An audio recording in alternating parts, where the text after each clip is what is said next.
A scorching afternoon in Boston. On a busy street near Beacon Hill, the glossy black Mercedes of Graham Ashford rolled slowly through the flow of traffic. Inside the car, the 38-year-old man, a millionaire known throughout the city, was completely lost in a storm of tangled thoughts. The message Vivian had just sent still echoed in his mind. She said she was pregnant. "I'm about to become a father," Graham thought. But strangely, instead of the joy he had always imagined, an invisible weight pressed tightly against his chest. His heart felt heavy, as if something was wrong, even though he couldn't quite put a name to it. At that exact moment, under the blazing afternoon sun, a small girl suddenly darted across the sidewalk directly in front of the car. Tears streamed down her cheeks. In her hands, she clutched a hastily folded piece of paper and a few loose coins, gripped so tightly her knuckles had turned white. And then, as the sunlight struck just right, a faint glimmer flashed before Graham's eyes. Around the girl's neck was a gold necklace. Graham's heart seemed to stutter in that instant. "Stop the car!" he blurted out, his voice so urgent he didn't even recognize it himself. The driver, Owen Hartley, jolted and slammed on the brakes. "Sir, what's going on?" But Graham didn't wait to hear the rest. He flung open the car door, stepped into the street, and almost ran after the girl.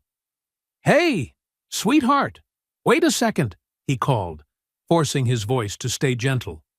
The girl slowed and turned her head. Her wide eyes, soaked with tears, looked up at the unfamiliar man standing in front of her, breathing hard. And in that very moment, Graham saw it clearly. The gold necklace around her neck. The familiar letters are delicately engraved on the pendant. G. Ashford. The world seemed to collapse beneath his feet. It was his family heirloom. The necklace he had lost 5 years ago. The necklace he had searched for in vain for so long, before finally being forced to accept that it was gone forever. Graham's voice trembled, barely sounding like his own. "Where did you get that necklace?" The girl immediately stepped back, clutching the necklace tightly to her chest, as if afraid someone might steal it from her. "Don't touch it," she said, her voice shaking but firm. "This is my dad's necklace." Graham froze. Your dad?" he whispered, his throat dry and burning. And in that very moment, everything began to spiral out of control. If you've followed the story this far, don't forget to subscribe to the channel so you won't miss what comes next. Because from this moment on, Graham's life will never be the same again. How did that family heirloom end up in the girl's hands? And the woman behind the words, "My dad"? Who is she, really? 5 years earlier, Eliza Merrick, 24 years old, lived in a tiny room measuring just 25 square meters in the South End, together with her best friend, Samantha Caldwell. The small space held an old double bed, a single electric burner pressed against the wall, and a wooden wardrobe whose paint had peeled away with time. That was everything they owned, and also their only shelter in a vast but unforgiving city. Every morning, Eliza opened her paper-thin wallet and carefully counted each coin. Rent, utilities, food. Everything had to be calculated down to the smallest detail. On some days, she ate only one meal, saving the rest of her money for bus fare to interviews scattered across the city. Even so, Eliza never lost faith. "One day, my story will change," she often told Sam, as if making a promise to herself. Sam, the red-haired girl with a strong personality, worked the night shift at a cafe in downtown Crossing. Eliza, meanwhile, took on every odd job she could find to survive. They leaned on each other to get through each day, sharing dry pieces of bread, tears of exhaustion, and the rare bursts of laughter that reminded them they hadn't fallen yet. One September morning, As Eliza was getting ready to leave the room, her phone suddenly vibrated. On the other end was the Roland Hotel, a four-star hotel located above the Harbor Pulse Club in the Seaport District.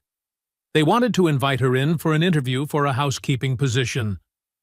"Eliza, this is your chance," Sam shouted, throwing her arms around her friend as if it were already a victory. The next morning, Eliza arrived at the Roland at exactly 9 o'clock. The interview with Mr. Darren Whitmore was gentler than she had expected. There was something deeply genuine in the young woman's eyes, the persistence, the sincerity, and the carefully hidden exhaustion that made him nod after a few moments of silence. "Congratulations, Miss Merrick," he said. "You're hired." Eliza stepped out of the hotel with eyes red from tears, her heart pounding so hard that her hands trembled as she called Sam. "I got it. I got the job." That evening, in their familiar little room, Sam cooked a pot of spaghetti to celebrate. They sat close together on the old bed, eating and laughing, as if all their hardships had finally been left behind. "You deserve this," Sam said with absolute confidence. "From now on, life is going to get better." But Sam had no idea that, just a few days later, a decision that seemed harmless at the time would completely change Eliza's life. That Saturday, Sam insisted they go out to celebrate. "Let's go to Harbor Pulse," she said excitedly. "You deserve to have a little fun." Eliza shook her head, clearly hesitant. "I don't really like places like that." "Just one night," Sam pleaded, her eyes full of hope. "Just one night, okay?" In the end, Eliza gave in. They put on the nicest dresses they owned. Eliza chose a simple, modest black dress, while Sam wore a striking red one that stood out in the crowd. Harbor Pulse was packed. The music pounded against their chests, LED lights flashing endlessly in every color imaginable. To Eliza, it was a completely foreign world, a world of people with money, with time to waste, and with no need to worry about tomorrow. Sam pulled Eliza into the flow of people. They danced and laughed. But Eliza didn't realize that about an hour earlier, she had taken a strong headache pill. By nearly 11 p.m., the medication and alcohol began to interact. Her head spun, her legs turning soft like cotton. "Sam, I need to lie down," Eliza whispered, clinging to her friend's hand. "I'm so dizzy." "Do you want to go home?" Sam asked, worried. "No, I just need to lie down for a bit." Eliza staggered up toward the hotel area of the Roland, located directly above the club. The long hallway blurred before her eyes, as if drifting. A room door stood slightly ajar. Inside, it was pitch dark, unnaturally quiet. Eliza stepped inside, saw the large bed ahead, and collapsed onto it. Sleep swept her away like a violent wave. She had no idea whose private room it was. At the same time, Graham Ashford, the 33-year-old CEO of Ashford Enterprises, was sitting alone in his black Mercedes by the Charles River. He was one of Boston's most successful young entrepreneurs. Money, power, reputation, striking good looks. Graham had it all. But tonight, none of it mattered. Calvin Sloan, his closest friend since college, a business partner Graham had trusted for 8 years, had just vanished with $8 million. Fake contracts, forged signatures. When the truth came out that morning, Graham felt as if a knife had been driven straight into his back. 8 years. "I trusted him like a brother," he muttered, his voice hoarse with bitterness. Graham drained a bottle of whiskey and then called his assistant. "Get me a room at the Roland," he said tiredly. "I need a place to be alone tonight." Owen Hartley came to pick him up. When they arrived at Harbor Pulse, Graham ordered several more shots of hard liquor, trying to drown the pain gnawing at him, but the alcohol only left him more drained. Owen and the security staff had to support Graham up to a private room at the Roland. They laid him on the bed, turned off the lights, and quietly left. About half an hour later, Graham woke in a hazy state. He saw the silhouette of someone lying beside him. In his drunken blur, he assumed it was someone his assistant had arranged, one of the ways he had used before to forget the pain. Graham said nothing. Eliza didn't move either. She was deeply unconscious. And that night, amid confusion, pain, and helplessness, two destinies touched each other in the most tragic way. The next morning, Eliza woke as sunlight slipped through the curtains. Her head throbbed. It took a few seconds for her to realize where she was. The luxurious room, the large bed. An unfamiliar scent fills the air. Then it hit her. Eliza jolted upright, her heart racing. She looked around, clothes scattered everywhere. Fragmented memories rushed back. She had been drunk, gone upstairs, then fallen asleep. But now, what did that mean? "Oh my God," Eliza whispered, her hands trembling. What happened? The man, whatever he was gone. The room was empty. Tears welled up. Eliza felt as if the entire world had collapsed beneath her feet. She didn't know who he was. She couldn't remember his face. She wasn't even sure what had truly happened that night. Then her gaze stopped on something glinting on the pillow. A gold necklace, thick and heavy, with the letter A engraved on it. Eliza picked it up, her hands shaking. Something inside her told her she had to keep it. This is his?" she whispered. Beside it, on the small table, was a stack of cash, about $500. No note, no explanation. Holding the money, a wave of humiliation rose in Eliza's throat. She felt as if she had become someone she had never imagined herself to be. Tears fell onto the cold bills. She stuffed the money and the necklace into her bag, hurriedly got dressed, and rushed out of the hotel as if someone were chasing her. When Eliza returned to the room, Sam jumped up immediately. "Where have you been? You disappeared since last night." But Eliza didn't say a word. She simply stepped forward, collapsed into Sam's arms, and sobbed uncontrollably, like a child who had lost her entire world. 1 month passed. Eliza tried to bury that fateful night in the deepest corner of her memory. She threw herself into her work at the Roland Hotel, cleaning rooms, changing bed linens, bowing politely to guests with a courteous smile as if nothing had ever happened. But some things cannot be forgotten, no matter how hard one tries. The signs began to appear. In the mornings, Eliza felt nauseous. Her body was strangely exhausted, as if all her energy had been drained away. Sam noticed the change. "Do you feel different lately?" Sam asked, her voice full of concern. "You don't look well at all." Eliza shook her head, trying to appear calm. "I'm just tired." But deep down, Eliza knew something was wrong. Eventually, she walked into a free clinic in Roxbury, a place for people without health insurance. Eliza sat waiting, her hands tightly clasped together, her heart pounding. When the nurse returned, the gentle smile on her face sent a chill down Eliza's spine. "Congratulations, Miss Merrick," the nurse said. "You're pregnant, about 5 weeks along."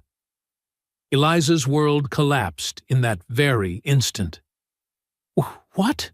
she whispered, her voice trembling so badly she could barely hear herself.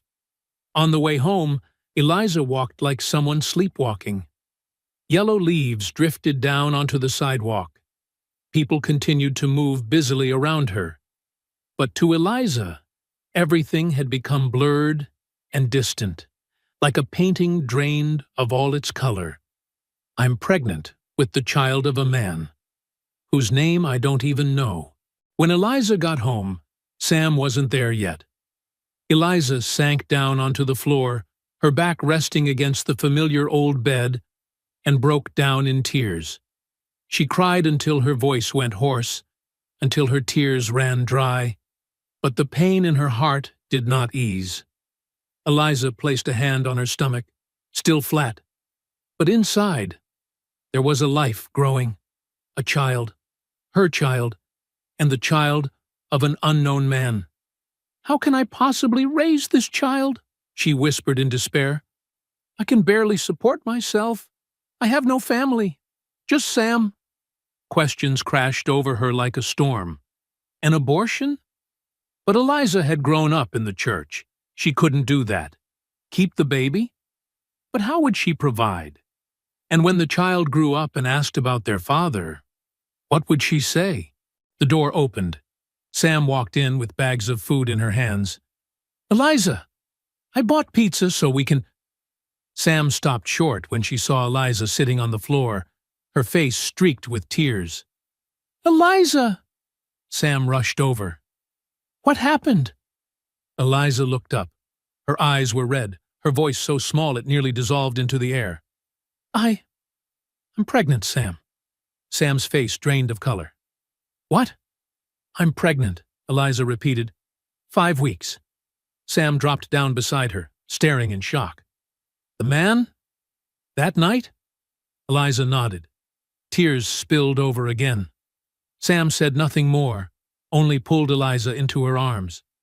The two girls held each other tightly and cried together. "Eliza," Sam said, her voice breaking. "I don't know what to say. But you're not alone. You have me. I'll stay with you, no matter what you decide." Eliza looked up, her voice trembling. "I don't know what to do at all." Sam squeezed her hand firmly. "Do you want to keep the baby?" Eliza was silent. Then she placed her hand on her stomach again, feeling the fragile yet undeniable connection. "This child has done nothing wrong," Eliza said softly. "They didn't choose to come into this world this way. If I abandon them, I'll never forgive myself." Sam nodded, her eyes resolute. "Then you'll keep the baby, and I'll help you. We'll get through this together." That night, Eliza lay still, staring up at the ceiling. The sound of car horns echoed from the street below. In her heart, a decision had taken shape. No matter how difficult the road ahead might be, she would give birth to this child and raise them. "My child," Eliza whispered into the darkness. "I don't know who your father is, but I promise I will love you with everything I have."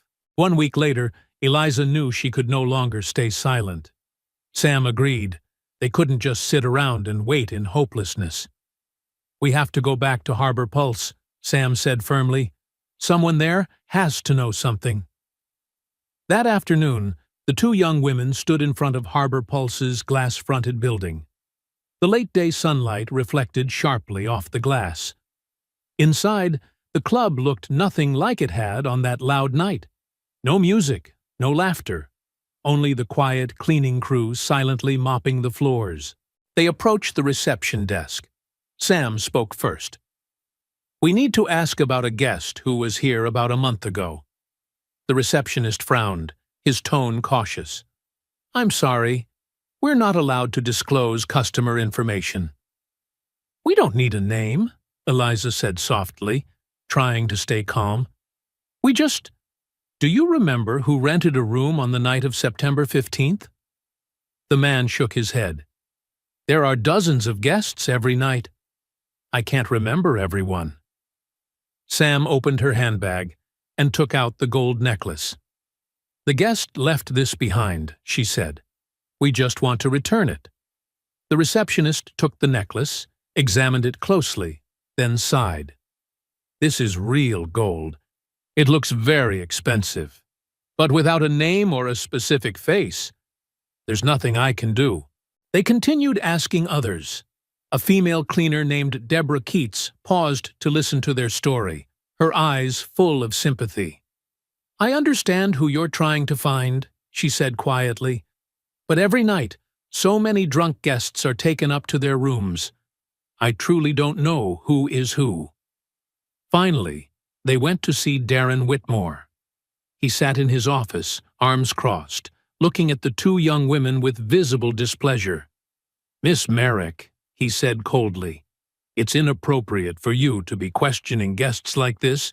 If anyone complains, you could lose your job." "I'm sorry, sir," Eliza said, her voice trembling but resolute. "But this is very important to me." "I can't help," Darren replied curtly. "Customer information is confidential. I advise you to focus on your work." Stepping out of Harbor Pulse, Eliza and Sam stood silently on the sidewalk in the fading light of dusk. The autumn wind swept past, carrying a sharp chill. "No one knows," Eliza whispered, her voice nearly breaking. Sam turned to her and looked straight into her eyes. "Eliza, listen to me. Maybe we'll never find that man, but that doesn't mean you can't raise this child. You can still be a good mother. You can still give your child a decent life." Eliza nodded, though tears continued to fall quietly. She placed her hand on her belly, now slightly rounded, and whispered, as if making a promise. "My child, I don't know who your father is, but I will love you twice as much. I promise." 5 years passed. 5 years filled with hardship and tears, but also holding many tender moments Eliza had never imagined she would live to experience. Vera Merrick was now 4 years old. She had golden blonde hair, gray eyes just like her father's, though Eliza had no way of knowing that, and a radiant smile capable of melting any heart. To Eliza, Vera was more than just a daughter. She was the reason Eliza found the strength to keep standing every single day. Eliza no longer worked at the Roland. As her pregnancy grew heavier, she became constantly exhausted and dizzy, often dozing off while cleaning rooms. Then one day, a guest found Eliza asleep on a bed and immediately reported her to Mr. Whitmore. "Miss Merrick," he said coldly, "I've received too many complaints. You fall asleep on the job, work slowly, and make repeated mistakes. I can't keep an employee who is no longer capable of working." "Please, please, give me another chance," Eliza pleaded, tears welling up. But Whitmore only shook his head. "I'm sorry. You're fired, effective immediately." Eliza collapsed onto a stone bench in front of the hotel and cried like a child. 6 months pregnant, no job, no money. Before her, the future looked like nothing but a thick black fog. But Eliza did not give up. Eventually, she found a job at Maple and Brick, a restaurant in Back Bay. The pay was lower, the work harder, but they were willing to hire a pregnant woman. Eliza did everything she could, waiting tables, washing dishes, and cleaning. Whatever needed to be done, she did it. Sam remained by her side. But when Vera turned 2, Sam met a good man, got married, and moved to Cambridge. Even from farther away, Sam still called often, visited when she could, and occasionally gave Eliza money. "You don't have to do this," Eliza said apologetically. "I want to," Sam smiled. "Vera is my niece too." Even so, most of the time, Eliza had to rely on herself. Every morning, she woke up at 5, prepared milk for Vera, dressed her, took her to a free daycare, then rushed off to work. In the evenings, exhausted when she returned home, she still pulled Vera into her arms and read her bedtime stories, even as her eyelids drooped with fatigue. There were nights when Eliza had only $20 left in her wallet and had to choose between buying milk for Vera or medicine for herself. She never hesitated. Her choice was always Vera. There were also nights when, after Vera had fallen asleep, Eliza sat by the window, gazing at Boston's high-rise buildings glittering with lights in the dark. Silently, she wondered, "Where are you now? The man who gave me Vera? What kind of life are you living?" Then Eliza would gently shake her head, pushing those futile thoughts away. That man didn't know about Vera, and even if he did, he probably wouldn't care. Eliza understood clearly. She could only depend on herself. One evening, when Vera was 4 years old, the little girl sat on the floor playing with her dolls, but her face looked unusually sad. "Vera, what's wrong?" Eliza asked softly, sitting down beside her. Vera looked up. Her gray eyes shimmered with tears. "Mom, why don't I have a dad?" Eliza's heart tightened. She knew this day would come, but when it finally did, she still wasn't ready. "Did the kids at school say something to you?" she asked. Jane said her dad bought her a new toy. Lily said her dad took her to the movies. And me. Vera's voice trembled, tears rolling down her rosy cheeks. "I don't have a dad. Mom, where is my dad?" Eliza pulled her tightly into her arms. "My love, I know this is hard to understand. It's not that I didn't want you to have a dad. It's just that circumstances didn't allow it." "Does my dad love me?" Vera asked in a tiny voice. The question pierced Eliza's heart like a blade. "My child," she said softly, "I believe that if your dad knew about you, he would love you very much. But he doesn't know about you." "Why doesn't he know?" "Because life is sometimes very complicated, sweetheart." Eliza opened an old drawer and took out the gold necklace, the only thing left from that fateful night 5 years ago. She knelt in front of her daughter and placed the necklace into Vera's small hand. "This belongs to your dad," Eliza said, her voice trembling. "This is the only thing I have from him. Now I'm giving it to you. Keep it, and remember, even though your dad isn't here, a part of him will always be with you." Vera looked at the necklace, her eyes lighting up. "This is my dad's?" "Yes." "Can I wear it?" Eliza smiled through her tears. "Of course, my love. But you have to promise to take very good care of it. Don't let anyone take it from you." Vera nodded solemnly. "I promise, Mom." Eliza gently placed the necklace around her daughter's neck. It was a little big for Vera's small frame, but the girl beamed brightly. "Now I have a part of my dad." That night, after Vera had fallen sound asleep, Eliza sat beside her bed, watching the gold necklace shimmer under the soft glow of the night lamp. And in her heart, a question quietly rose, one that had gone unanswered for 5 long years. If fate ever allows us to meet again, what would you think when you learn about Vera? While Eliza struggled to raise her child alone in a small room in the South End, on the other side of Boston, inside the Ashford mansion in Beacon Hill, Graham Ashford was living a completely different life. 5 years had passed since that fateful night. Graham had survived the crisis. He sued Calvin Sloan, recovered most of the stolen money, and rebuilt his company, stronger than ever. Now, at 38, Graham was one of the most powerful businessmen in Boston. His company launched real estate projects stretching from New York to Miami. He appeared on Forbes, was invited to elite social events, and was always the center of attention for countless women. Yet there was something strange. Graham had never truly felt happy. He had a girlfriend, Vivian Cross, 32 years old, a renowned fashion designer known for her seductive beauty and refined style. They had been dating for 3 years. In the eyes of outsiders, they were the perfect couple. Wealthy, successful, and perfectly matched in social status. But Graham knew the truth. He did not love Vivian. Not in the way a man should love the woman he is about to marry. One evening, Graham stood alone on the mansion's balcony, gazing down at the city glowing under countless lights. Edmund Ashford, his father, 68 years old, silver-haired and dignified, stepped out to stand beside his son.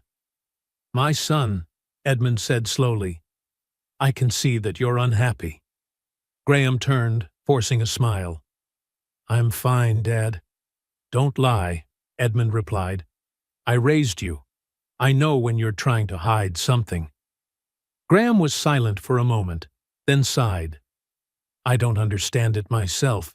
I have everything: money, a successful career, a beautiful woman. So why do I still feel empty? Edmund nodded, placing a hand on his son's shoulder. Do you know what the problem is? You don't have a real family yet. You need a wife, not a girlfriend to attend parties with, but a woman you can share your life with. You need children. That's what gives a man's life meaning. I've thought about marrying Vivian, Graham said slowly. But every time I'm about to propose, something stops me. What is it? Edmund asked. Graham shook his head. I don't know. It's just a very strange feeling, as if there's a missing piece in my life. Edmund looked at him with concern. Maybe you miss your mother. You were very close to her before she passed. Graham's mother had died when he was 25, after a battle with cancer. It was the greatest shock of his life. The woman who had loved and supported him unconditionally was gone, leaving behind a void no one could fill. Maybe, Graham whispered. But I believe you need to move forward, Edmund said. Marry Vivian. Have children. That may help you feel whole. Graham nodded. But deep inside, he was still unsure. The next evening, Vivian came to the mansion. She wore a form-fitting red dress, her hair styled in an elegant updo, diamond jewelry sparkling under the lights. Vivian looked flawless, like a queen stepping out of a magazine cover. Darling, Vivian embraced Graham and kissed him. I've missed you so much. Graham smiled, but the smile never reached his eyes. I missed you too. They sat in the luxurious living room, sipping wine. Vivian talked about a fashion show in Milan, about wealthy clients, about orders worth hundreds of thousands of dollars. Graham listened, nodded, but his mind drifted far away. Graham, Vivian said, her tone turning serious, have you thought about us? Getting married? Graham looked at her. I have. And? Vivian asked, her eyes expectant. And I think maybe we should. Vivian beamed, placing her hand over his. I'd love to be your wife, Graham. I think we're very well suited. Graham nodded, but deep down he felt none of the excitement a man should feel when deciding to marry the woman he loves.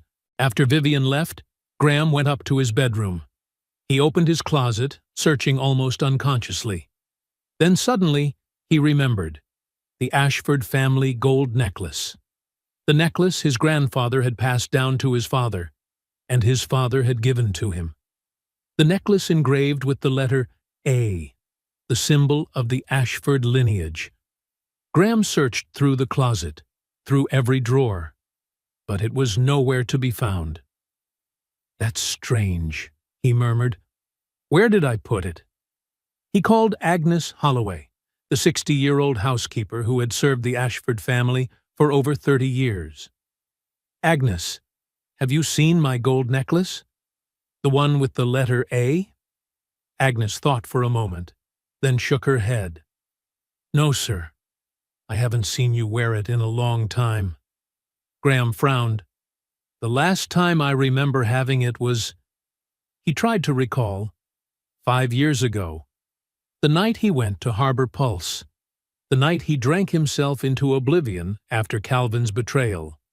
After that, everything became blurred. Maybe I lost it somewhere, Graham sighed. It's fine. But inside him, a vague sadness rose. That necklace was more than gold. It was a family legacy, a bond between him and his ancestors.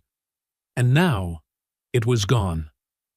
Graham had no idea that the necklace was resting on the neck of a 4-year-old girl, just a few streets away from his mansion, close in distance. Yet worlds apart, in class and destiny. One autumn afternoon that year, as golden leaves blanketed the streets of Boston, Eliza lay curled up on the small bed in her cramped room. Her forehead burned with fever, sweat soaking into her tangled hair. She had been running a high fever for 2 days, but there wasn't enough money in her wallet to see a doctor. Eliza could only afford a few cheap fever reducers, hoping they would be enough to help her get through it. Vera sat beside her, tiny hands gently stroking her mother's burning cheeks. "Mom, you're really sick, aren't you?" Eliza tried to smile, even though her lips were cracked and her throat felt raw. "I'm okay, sweetheart. I just need to rest a little." But the fever didn't ease. By late afternoon, Eliza knew for sure. She needed antibiotics, medication that required a doctor's prescription. She rummaged through her old wallet, counting each thin bill, $45. Enough to buy medicine, but it meant there would be no money left for food for the rest of the week. Eliza sighed, then called softly, "Vera, can you get the paper from the drawer for me? The one the doctor wrote last time." Vera obediently ran to fetch it. Eliza took the prescription, her hands trembling. "Good girl," she said softly. "Now run to the pharmacy at the end of the street, give this to the pharmacist, and buy the medicine for me, okay?" Vera nodded seriously. Though only 4 years old, she was already used to being independent, used to moments when her mother had to work or was too sick to get out of bed. "I'll run really fast. Wait for me, Mom." Eliza handed her the money and the prescription, then bent down and gently kissed her daughter's forehead. "Be careful. Don't talk to strangers. And remember to hold on to your necklace tightly. Don't let it get lost." Vera reached up and touched the gold necklace around her neck, the most precious thing she owned.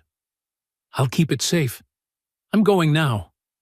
She ran out of the old building, down the creaking wooden stairs, and into the sunlit street. The gold necklace glimmered against her small chest as Vera ran along the sidewalk. At the same time, Graham Ashford sat in his sleek black Mercedes, inching slowly through traffic in the South End. He had just finished a tense meeting with investors and was on his way back to the mansion. But Graham's mind was restless. For days now, Vivian had been constantly bringing up marriage. She had even begun discussing venues, wedding dresses, and guest lists.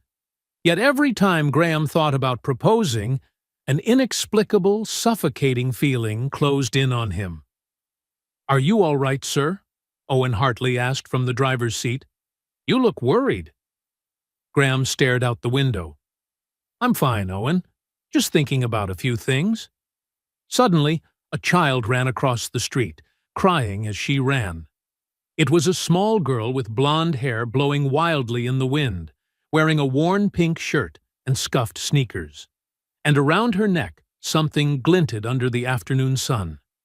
Graham's heart slammed. "Stop the car!" he ordered abruptly. Owen startled.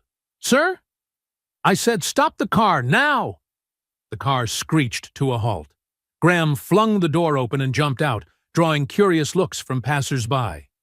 "Hey, little one, wait a second!" he called out, running toward her. Vera turned around. Her large gray eyes, brimming with tears, looked up at the tall man approaching her. She was frightened, but she stood still. Graham dropped to his knees in front of Vera, breathing hard.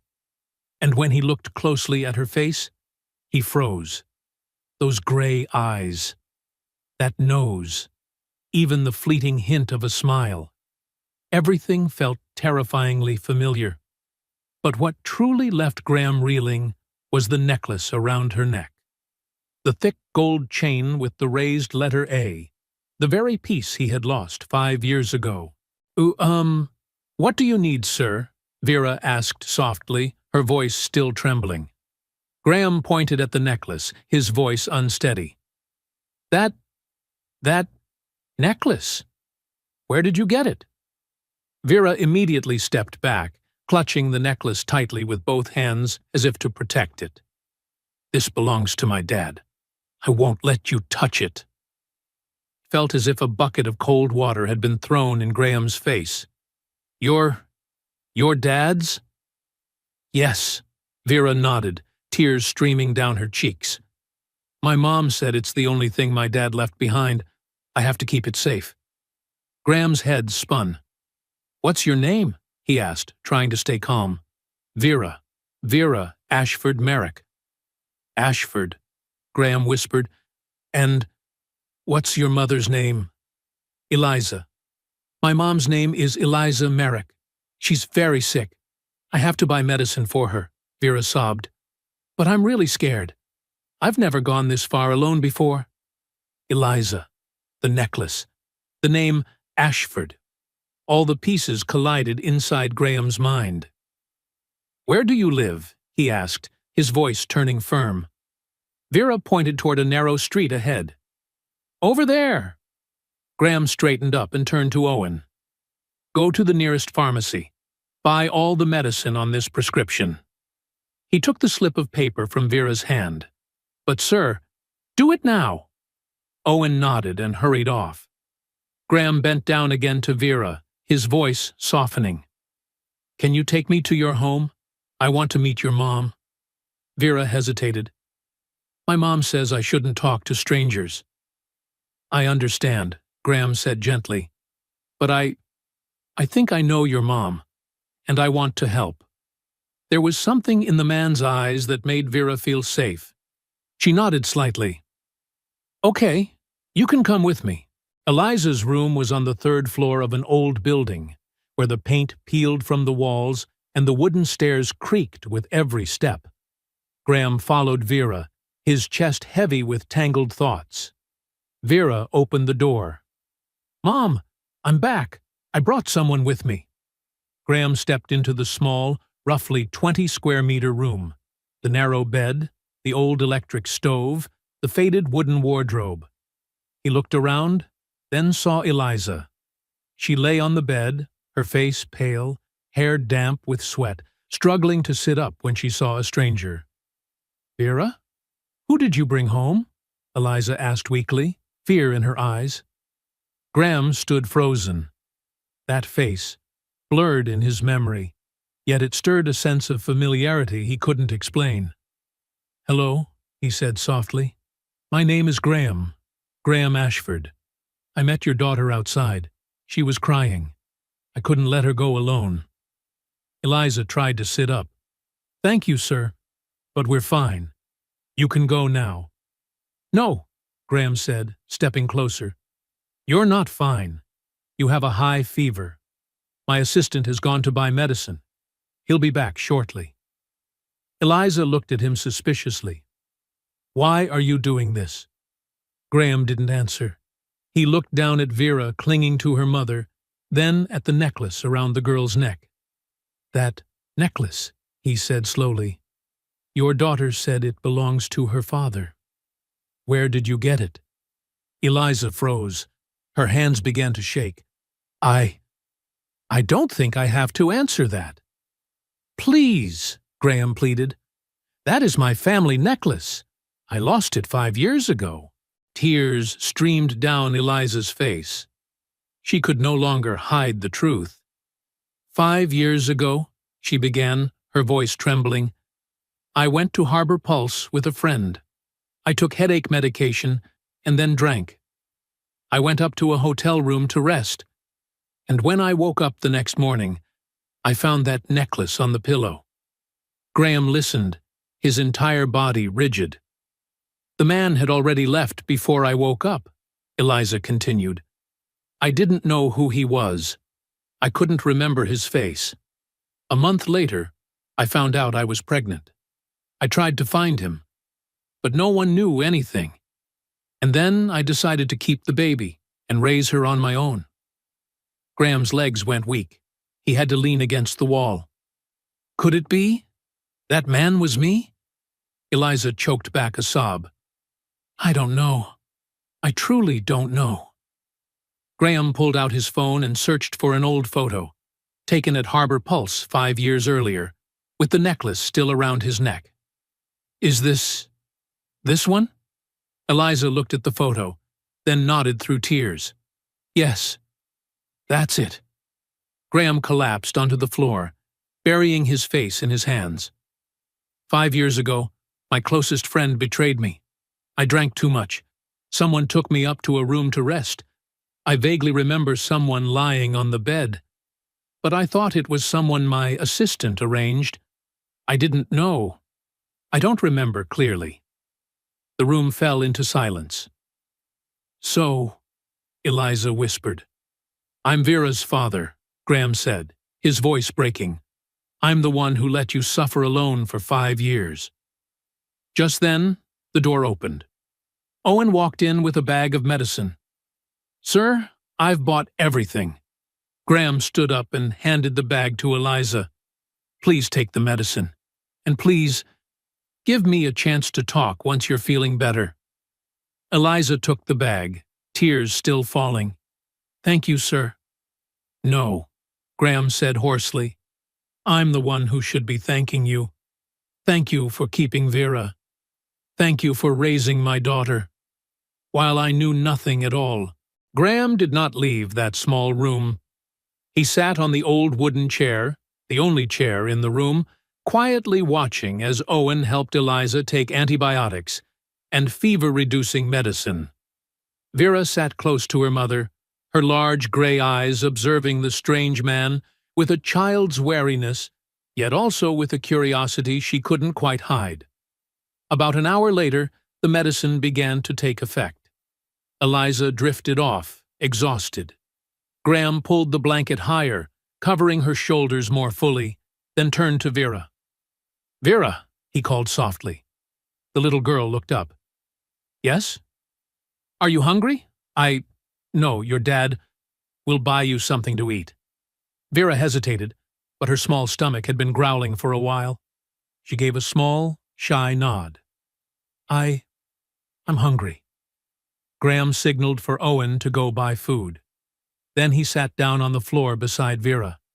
For the first time, he truly looked at his daughter, the child he hadn't even known existed until a few hours ago. Vera, Graham said, his voice softening. Do you know who I am? Vera shook her head. No. Graham hesitated. How could he tell a 4-year-old that he was her father? He took a deep breath, then chose his words carefully. I'm the person who left that necklace behind. Vera's eyes lit up instantly. So you're my dad? Graham froze. She was smarter than he expected. You think so? Vera nodded firmly, as if it were the most obvious thing in the world. My mom said this necklace belongs to my dad. Now you say it belongs to you, so you have to be my dad. She smiled brightly, a smile so pure it made Graham's heart twist. He had missed 4 years of this little girl's life. 4 years when he should have been there, feeding her, holding her, rocking her to sleep, hearing her laugh, hearing her cry. Yes, Graham said, his voice catching. No, I am your dad. Vera was quiet for a moment, then asked the question Graham knew would come sooner or later. Then why weren't you with me and Mom? The question struck him like a knife to the chest. Graham swallowed hard. Because I didn't know about you. If I had known, I would have come right away. I promise. Vera looked at him for a long time, her clear gray eyes seeming to stare straight into an adult's soul. Then she whispered, So now you know. Will you stay with me? Graham wrapped his arms tightly around his daughter, hot tears slipping down his cheeks. Yes, my love, I'll stay. I won't leave you any more. Owen returned with food, sandwiches, juice, and fruit. Vera ate eagerly, while Graham simply watched her, emotions rising inside him into something both sweet and painful, as if he were trying to make up for 4 years with his gaze alone. When Eliza woke later that evening, the first thing she saw was that Graham was still there. He sat on the floor, with Vera asleep soundly in his arms, her head resting lightly against the chest of a man who was unfamiliar, and yet, perhaps no longer unfamiliar. You're still here?" Eliza asked, her voice still weak but clearer now. Graham looked at her. "I can't leave. Not after knowing the truth." Eliza sat up slowly. "So you believe me? You believe Vera is your child?" "I only have to look into her eyes to know," Graham said. "Those eyes are exactly like mine. And the necklace, it's proof." Eliza nodded, tears rising again. "I'm sorry. I never meant to hide it. I truly didn't know how to find you." "No," Graham said. He carefully placed Vera onto the bed, as if afraid to wake her, then knelt in front of Eliza. "I'm the one who should apologize. I let you carry everything alone. 5 years. You raised Vera, loved her, worked yourself to exhaustion just to have enough to eat. And I lived in luxury without ever knowing I had a child." "You didn't know," Eliza said, her voice breaking. "That wasn't your fault." "But now I do," Graham replied, taking her hand. "And I want to make it right. Please let me take care of you and Vera. Come live with me." Eliza flinched, as if she couldn't believe what she'd heard. "What? No, that's not possible. We can't—" "Why not?" Graham asked. "Vera is my daughter, and you gave birth to her. I owe you far too much. Please give me a chance to be a father. Please come to my mansion. You and Vera will have everything you need. I'll take care of both of you." Eliza shook her head, worry plain on her face. "But you don't know anything about me. I'm just a poor woman. I don't belong in your world." "You raised my daughter," Graham said, his voice so serious it could not be dismissed as polite conversation. "That alone is enough for me to respect you. Please, don't refuse." Eliza looked down at Vera sleeping peacefully. She thought about this tiny room, about days without enough food, about a future wrapped in fog. Then she looked up at Graham, a man still unfamiliar, yet his eyes were too real, too urgent, as if he were afraid of losing the only chance he had to atone. "Okay," Eliza finally said, "but only temporarily, until I find a better place to live." Graham smiled. For the first time, it was a genuine smile. "Thank you, Eliza. I promise you won't regret it." That night, Graham carried Vera, asleep in his arms, while Owen supported the weak Eliza down the old staircase. The black Mercedes was waiting below. As she got into the car, Eliza glanced back at the small room, where she had lived, endured, and grown up in hardship for 5 years. And she heard herself silently ask, "What is happening to my life?" The car rolled through the streets of Boston, moving gradually from the struggling South End into the elegance of Beacon Hill, where warm golden lights washed over the old stone walls like a different world. When the car stopped in front of the Ashford mansion, Eliza stared with her mouth open. The 3-story building had classical architecture, a gold-plated iron fence surrounding it, and inside, a lush garden trimmed as neatly as the photos she had once believed belonged only to people living a different life. Franklin Yates, the gate security guard, opened the gate, his eyes clearly showing surprise when he saw his employer carrying a child, with a pale, skinny, unfamiliar woman behind him. Inside the mansion, Agnes Holloway, the housekeeper, was preparing to lock up when she saw Graham walk in. "Oh my, Mr. Graham!" she exclaimed. "This is—" "Agnes," Graham said decisively. "Prepare 2 bedrooms, one for Miss Eliza, one for Vera. They'll be staying here from now on." Agnes looked at Eliza and Vera, clearly stunned, but she didn't ask anything further. 30 years of serving the Ashford family had taught her. There were matters best met with silence at the right time. Graham carried Vera upstairs and laid her down on a bed wide and soft as clouds. The first time in her life Vera would sleep in a bed that truly felt like one. Then he led Eliza to the room next door. "This is your room," Graham said. "If you need anything, call Agnes. Get some rest. Tomorrow morning, we'll talk." Eliza nodded, still as if walking through a dream. When Graham left the room, she stepped to the edge of the bed and sat down.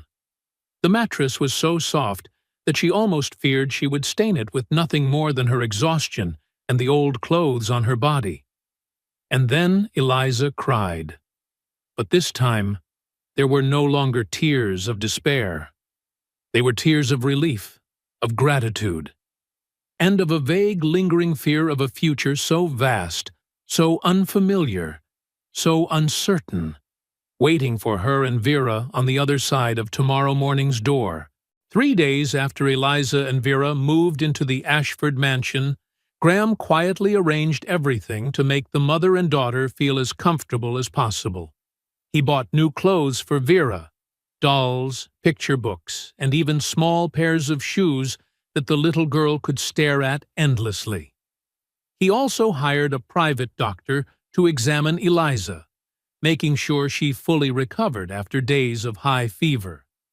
But there was one issue Graham still hadn't addressed, and he knew that sooner or later he would have to face it. Vivian. That morning, Graham was having breakfast with Vera. The little girl ate while excitedly telling him about her dream from the night before, that she had flown across the sky and owned a castle full of kittens. Graham smiled as he listened when his phone suddenly vibrating. Vivian's name appeared on the screen. "Darling," her familiar voice rang out, "I'll come by to see you this afternoon. I have good news I want to share with you." Graham's hand went cold. "Vivian, maybe now isn't a good time." "Why?" she asked immediately. "Is something wrong?" "We need to talk, but not over the phone." There was a brief silence. Then Vivian replied firmly, "I'll be there at 3 this afternoon. See you then." She hung up before Graham could object. Exactly at 3 o'clock, a bright red Porsche pulled up in front of the Ashford mansion gates. Vivian stepped out of the car wearing an elegant white suit, her softly curled hair falling over her shoulders, a delicately wrapped gift box in her hand. She smiled radiantly, as she always did. But that smile froze the moment she stepped into the living room. Eliza was standing by the window, the afternoon sunlight falling across her still pale face. Vera was sitting on the floor, deeply absorbed in playing with her dolls. "Who are they?" Vivian asked, her voice turning unmistakably cold. Graham stepped out of his study. "Vivian, we need to talk." "First," she cut him off, "you explain to me why there is a strange woman and a child in your house." The air in the room grew heavy. Eliza lowered her head, trying to avoid that sharp, icy gaze. But Vivian had already walked closer, looking Eliza up and down with undisguised contempt. "Did you hire a new maid?" Vivian asked sarcastically. "No," Graham replied immediately, his tone firm. "She's not a maid. She is my daughter's mother." Vivian froze. "What?" Graham pointed toward Vera. "Vera, she's my daughter. I only found out a few days ago." Vivian's face flushed red. "Your daughter?" She let out a bitter laugh. "Are you joking? You have a child with this woman?" She pointed straight at Eliza. "Don't speak like that," Graham said sternly. "Eliza deserves respect." "Respect?" Vivian scoffed. "You expect me to respect a woman who slept with you and gave birth to a bastard child?" Eliza felt as if she'd been slapped hard across the face. Tears surged, but she clenched her lips tightly, refusing to cry. "That's enough, Vivian," Graham shouted. "You do not get to speak that way about my daughter." But Vivian didn't stop. She marched straight toward Eliza, shoving her backward toward the door. "Get out of here! You don't belong in this place!" Eliza stepped back instinctively. Vera screamed and ran toward her mother. "Mom!" In the chaos, Vera tripped. She fell hard, her head striking the edge of a metal table. A piercing scream tore through the room. "Vera!" Eliza cried out, rushing to pull her daughter into her arms. Blood flowed from the little girl's forehead. Vera sobbed uncontrollably, trembling in her mother's embrace. Graham rushed over and lifted his daughter up. "Sweetheart, are you okay?" He spun toward Vivian, his eyes blazing red. "Look at what you've done!" "You hurt my daughter!" Vivian staggered back, her face drained of color. I didn't mean to—" "Get out of my house," Graham said, his voice icy and terrifying. "Right now." "Graham, you can't—" "Get out!" Vivian stared at him, trembling, as if she couldn't believe what she was hearing. Then she turned, tears spilling down her face, and ran out of the mansion. Graham carried Vera to the car and drove straight to the hospital himself. Eliza sat in the back seat, holding her daughter tightly, whispering over and over, "You'll be okay. I promise." At the hospital, the doctor stitched up Vera's wound. The little girl was very brave. She cried at first, then fell silent, one hand gripping her mother's tightly, the other holding on to Graham's. That evening, when they returned to the mansion, Graham carried Vera up to her bedroom. He laid her gently on the bed, sat beside her, and softly hummed a lullaby, something he had never done in his life. Eliza stood at the doorway, quietly watching the scene. Her heart tightened with emotion. For the first time in 5 years, Vera had a father. And for the first time, Eliza felt that she was no longer alone. And when Eliza carried Vera through the heavy iron gates of the Ashford mansion, she did not know that it was not only a doorway into a world of wealth, but also a door opening onto trials far more ruthless than the poverty she had left behind. Because not everyone in the Ashford family was ready to accept a poor woman, and a child born from a mistake. In the next episode, Eliza will face the contemptuous gaze of Boston's elite for the very first time. Graham will be forced into a choice that places him between responsibility and love. And a woman believed to have disappeared will return with a lie, powerful enough to shatter everything. If you don't want to miss the moment when the truth is finally exposed, click subscribe now. Part 2 will not be just about love. It will be the moment when masks begin to fall. Can a lie be called a child, force a man to give up his true happiness?